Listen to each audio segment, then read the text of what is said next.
तो आज हम जिस मूवी को एक्सप्लेन करने जा रहे हैं उसका जो टॉपिक था वो उस टाइम पे भी काफ़ी कंट्रोवर्शियल था। ये 1992 में आई हुई एक लवर नाम की मूवी है जिसमें एक 15 साल की फ्रेंच लड़की को 32 साल के चाइनीज़ लड़के से मोहब्बत हो जाती है। और ये मूवी उस टाइम पे बहुत सी कंट्रीज़ में बैन थी। तो आइए इसका ब्रेक डाउन करते हैं। अब पूरी मूवी में मेन कैरेक्टर्स को उनके नाम से नहीं बुलाया गया, तो हम इस लिहाज से उनका ओरिजिनल नाम ही यूज़ करने वाले हैं। जैसे कि लड़के के लिए नाम होगा टोनी और लड़की के लिए नाम होगा जेन। तो मूवी की शुरुआत में हमें दिखाया जाता है एक बोट का सीन, जहाँ पे जो मूवी की मेन लीड है जेन, वो अपने बचपन की स्टोरी बता रही है जब वो 15 साल की थी।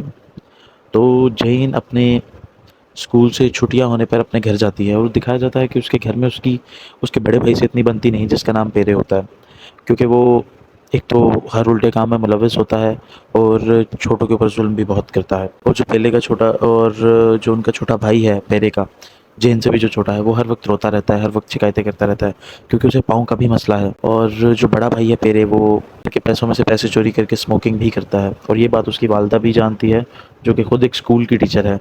लेकिन उसने कभी पेरे को मना नहीं किया क्योंकि वो पेरे से सबसे ज़्यादा मोहब्बत करती है, जो चीज़ जेन को बिल्कुल भी नहीं पसंद। अब जेन की माँ उसे वापस छोड़ने जा रही है बोर्ड तक ताकि वो स्कूल वापस जा सके, और वो स्कूल के लिए जाने के लिए बस में बैठी ही होती है जो कि बोट है।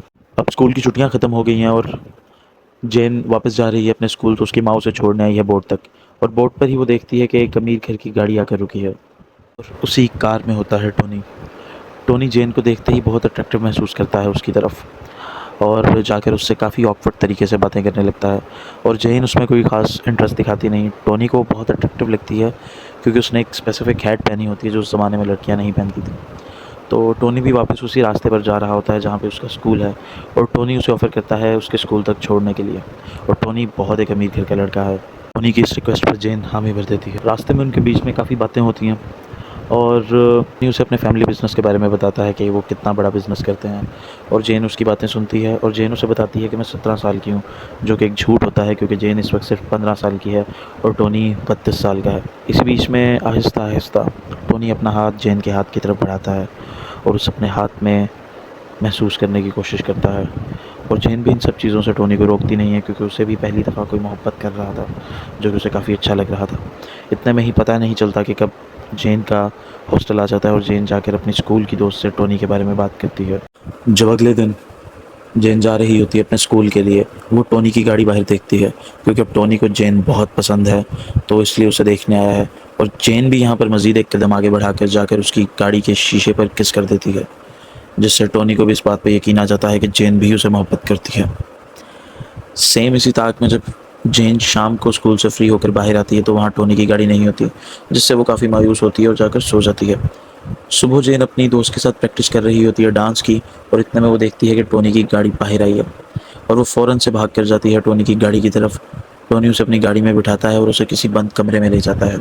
उस कमरे को टोनी जेन से बैचलर्स रूम कहकर मुतारिफ़ करवाता है। चाइनीज़ कल्चर में बैचलर्स रूम वो होता है जहाँ पर लड़के लड़कियों के साथ मज़े कर सकें। ये सब देखकर टोनी के इरादे साफ थे जो कि जेन भी समझ चुकी थी, लेकिन टोनी के अंदर एक डर ज़रूर था क्योंकि जेन अंडर एज थी और वो इसलिए कतराता है और चाहता है कि वो जेन को वापस छोड़े। लेकिन आगे जो भी होने वाला था जेन उस सब के लिए तैयार थी और आहिस्ता आहिस्ता वो के करीब आती है और टोनी आहिस्ता आहिस्ता उसके कपड़े उतारता है, जिससे वो लोग इंटीमेट हो जाते हैं और वो कुछ देर के लिए आपस में। जेन उसे बताती है कि उसके घर में बहुत मसले हैं और वो पढ़ाई में बहुत अच्छी है और वो राइटर बनना चाहती है, लेकिन घर के मसाइल बहुत हैं। और टोनी उसे बताता है कि मुझे भी कुछ चीज़ें पता है तुम्हारे घर के बारे में, जैसे तुम्हारा जो बड़ा भाई है वो बहुत स्मोकिंग करता है, उसके घर की जिम्मेदारी उठाने वाला भी कोई नहीं। इस दौरान टोनी को लगने लग जाता है क्या जेन उसके साथ पैसों के लिए तो नहीं है। सीन यहाँ से कट होता है और सीन स्टार्ट होता है एक रेस्टोरेंट में, क्योंकि टोनी अब जेन को लेकर एक रेस्टोरेंट में आया है जहाँ पे वो उसे क्लियरली बताता है कि वो शादी नहीं कर सकता तुमसे, यानी जेन से, क्योंकि वो एक चाइनीज़ है और उसकी शादी भी चाइनीज़ घराने में ही होगी। जिस पे काफ़ी मुस्कुरा कर जेन भी जवाब देती है कि हाँ, मुझे भी तो चाइनी लड़के नहीं पसंद। और दिखाया जाता है कि जेन अब अपने हॉस्टल के कमरे में काफ़ी उदास है, लगता है उसे भी मोहब्बत हो गई है टोनी से। और सुबह दिखाई जाती है और टोनी का जो ड्राइवर है वो जेन को लेने आया है और उसे फिर बैचलर्स रूम के आगे छोड़ देता है और वो लोग दोबारा से इंटीमेट होते हैं। अब कुछ दिन ऐसे ही चलता रहता है। जेन रोज़ाना स्कूल के बाद बैचलर्स रूम में जाती है और दोनों बहुत मज़े कर रहे हैं और दोनों इस चीज़ को बहुत इंजॉय कर रहे हैं। एक दिन ऐसे ही गाड़ी से आता हुआ उसकी माँ ने देख लिया जेन को और उससे पूछती है कौन है ये लड़का, तो वो उसे बताती है कि ये टोनी है और मैं काफ़ी अरसे से मिल रही हूँ। तब उसकी माँ मेंशन करती है कि टेलीग्राम आया था, तुम 3-4 आते हैं, स्कूल के हॉस्टल में भी नहीं थी। तो इन सारी चीज़ों से बचने के लिए टोनी फिर उसकी फैमिली को मिलता है एक रेस्टोरेंट में। यहाँ पर टोनी उन सबको अपने फैमिली बिजनेस के बारे में बताता है, लेकिन कोई भी उसमें इंटरेस्टेड नहीं लगता और वो सब खाना खाने में लगे हुए हैं, क्योंकि वो बहुत एक गरीब घराने से आते हैं और उन्होंने कभी भी इतना अच्छा खाना नहीं खाया। और इन सब के बाद जेन दोबारा टोनी के साथ बैचलर्स रूम में चली जाती है। वो दोबारा वहाँ पे इंटीमेट होते हैं और जेन उससे अपने घर के लिए कुछ पैसे मांगती है। और यहाँ पर ये मोहब्बत से ज़्यादा ज़रूरत का केस बन जाता है। टोनी को उसके जिस्म की ज़रूरत है और जेन को उसके पैसों की। वो उसकी माँ आती है उसके पास स्कूल में और जेन उसे कुछ पैसे देती है। इससे काफ़ी हद तक वाज़ेह हो जाता है कि जेन की फैमिली टोनी को यूज़ करना चाह रही है ताकि वो अपने सारे कर्ज़े उतार सकें। और ये चीज़ उसकी स्कूल की दोस्तों को भी पता लग जाता है, तो इसलिए अब उससे कोई दोस्ती भी नहीं रखना चाहता। लेकिन जेन को इन सारी बातों से इतना कोई फ़र्क पड़ने वाला नहीं और ना ही पड़ता है। अब टोनी को बताती है जेन के वो अगले साल फ्रांस जाने वाली है पढ़ाई के सिलसिले में, और टोनी अपनी माँ की रिंग दे देता है जेन को। और टोनी बहुत ज़्यादा मोहब्बत में मुब्तला है जेन की, तो वो जाकर अपने बाप से बात भी करता है कि मैं जेन से शादी करना चाहता हूँ। जिस पे उसका बाप कहता है तू मर जा मेरी तरफ से, लेकिन मैं तेरी शादी नहीं करूँगा कहीं और। क्योंकि जिस ज़माने में ये स्टोरी सेट है वहाँ पर चाइनीज़ लड़के का किसी फ्रेंच लड़की के साथ शादी करना बहुत बुरा माना जाता था। और टोनी मायूस होकर वापस चला जाता है और जाकर जेन को सारी सच्चाई बताता है और बताता है कि अगर उसने उससे भागकर शादी की तो टोनी को जायदाद में से कुछ भी नहीं मिलेगा। जिस पर जेन थोड़ा परेशान हो जाती है, क्योंकि वो तो उसके पैसों के लिए उसके साथ है, और उसे कहती है मुझे तुमसे कोई ख़ास मोहब्बत है नहीं। वो दोबारा बैचलर्स रूम में चले जाते हैं जहाँ पर टोनी उसे अपनी होने वाली बीवी के बारे में बताता है। और जब जेन घर जाती है तो वहाँ पर उसके घर वाले वो रिंग देखते हैं जो टोनी ने उसे दी थी, और वो उससे उसकी डिमांड करते हैं और जेन को मजबूरन वो रिंग देनी पड़ती है अपने घर पे। और पेरे को, जो कि बड़ा भाई था जेन का, उसे मालूम हो जाता है टोनी और उसके बारे में, जिसके सिलसिले में उनके बीच में झगड़ा भी होता है।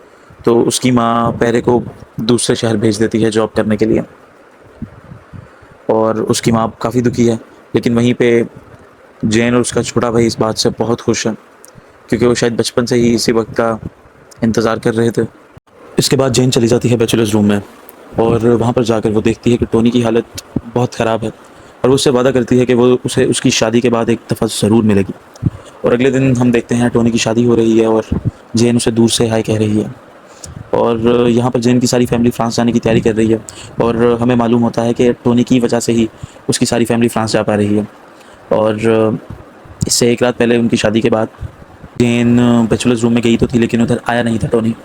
और जब वो उसे अगले दिन जा रही होती है फ्रांस की तरफ, तो टोनी की गाड़ी देखती है वहाँ पर, तो वो काफ़ी अफसरदा हो जाती है कि वो रात को बैचलर्स रूम में तो नहीं आया, लेकिन आज जब मैं फ़्रांस जा रही हूँ तो वो गाड़ी उसकी वहाँ खड़ी है, और वो आज मुझे यहाँ पर देखने ज़रूर आया है।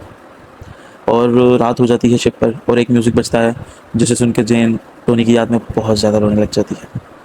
और हमें अब कुछ साल आगे की कहानी दिखाई जाती है जहाँ पर जेन एक काफ़ी सक्सेसफुल राइटर बन गई है, और उसे टोनी की कॉल आती है और टोनी उसे बताता है कि वो शादी के बाद भी सिर्फ तुमसे ही प्यार करता है।